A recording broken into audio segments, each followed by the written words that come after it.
We hooked up for the first time back in Warsaw, the night Brady invited me to join 5 Ways on stage to sing Owen as an encore. Those debut collaborations became a regular thing, but the sex remained a secret until yesterday, when the tabloid journalist who set Kev up and staked out his tour coach with night vision gear also got shots of me sneaking away from Brady's wagon. By that point, I'd taken up smoking again, and now everyone knew absolutely fucking everything. The news broke immediately in pixels and print. Then 5 Ways hardcore pentafans declared a social media fatwa on Citizen Samurai. Like nervous birds, Melanie's texts flocked to my phone in buzzing increments of panic as our online following fell from 5 to 4 million, tumbled to 3, and then hovered near 2 until the East Coast woke up to a fetid brunch of bottom-feeding news. Mel stopped texting when we lost a comma and slipped below 1 million. Hours before Kev's show-stopping freakout, the band's manager Mike flew in to attempt damage control. He brought a stack of tabloids from Heathrow and summoned 4/5 of 5 Ways to meet aboard Brady's Chrome Whale tour bus for a serious congress over lunch, monitored by the band's lawyer on speakerphone. Brady boosted me into a bunk up front before the others came. I curled into a ball behind a guitar case and some pillows, muted my phone, poked it around the corner like a periscope, and spied while Mike and the boys plotted Kev's ambush intervention. Mike held up a copy of The Mirror. "This nonsense, it's crippling our comeback and killing the brand," he said.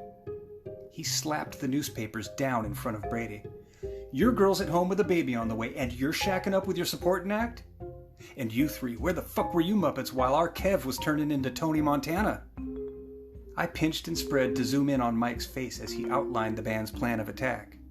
They would write letters loaded heavy with shame, laced with guilt and leveraged over sentiment to create a united front and underwrite a single nuclear demand. If Kev refused to seek treatment, he'd be forced to leave 5 Ways. "I want him seated here, okay? Right where I am now," Mike said. "Pat and Maxie, let's have you 2 on this side. We'll put Tony and Brady there, and I'll park myself at the end. Box him in. Make it tough for him to do a runner before we've had our say, yeah?" Mike shooed the band from the cramped dinette booth. He grunted, hauled himself from behind the table, struggled to his feet, and sighed. Tucked his shirt tail into his trousers and asked the boys to consider how the thoughtless actions of 2 fools had interrupted his Lake District holiday, jeopardized the reunion tour, and put the band's collective dick in a bee's nest. "I follow you boys online," Mike said. "You're all viper quick to take the piss out of Lily Allen every time she twerps, chirps, tweets, and cries. I'll agree she puts her foot in it often enough, but that ain't bad publicity. The bird's controversial. Controversy sells papers, gets folks clicking and Googling, but this type of press? This shit only makes the public hate you. And before you ask me again, Patrick, I'll say yeah, with this sum of money at stake, you are most definitely your brother's fucking keeper."